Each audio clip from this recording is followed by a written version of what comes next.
Follow-up question sa TPO/PPO, if walang na-receive, saan po pwede magtanong kumuha ng kopya? Kasi po mali-mali ang address information, baka kaya walang natatanggap.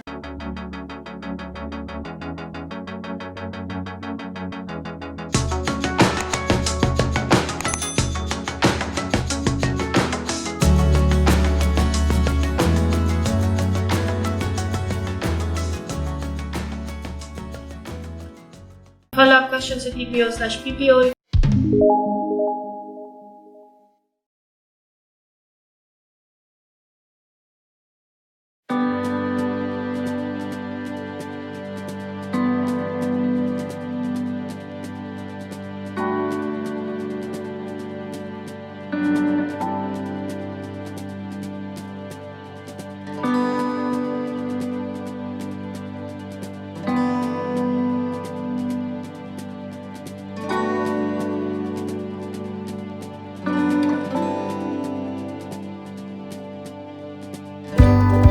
Walang na-receive, saan po pwede magtanong kumuha ng kopya? Kasi po mali-mali ang address information, baka kaya walang natatanggap.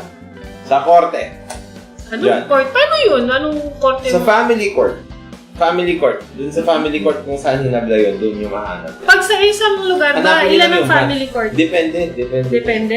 So, mas malaki ang city, mas maraming family courts. Yung iba kasi may mga... So, iisa-isahin niya yun? Hanapin mo yung branch ng korte. Meron kasi siyang information eh.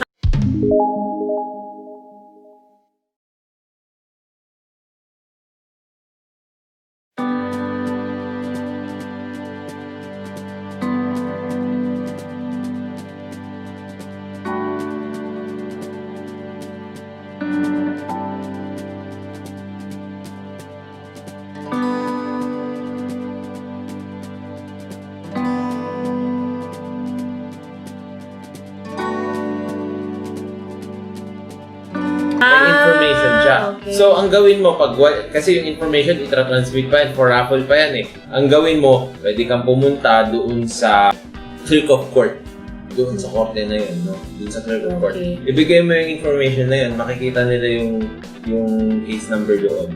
I-verify nila kung meron. I-verify nila. At aalamin nila kung saan na-raffle na court. Okay. Meron silang records. Sabi ni...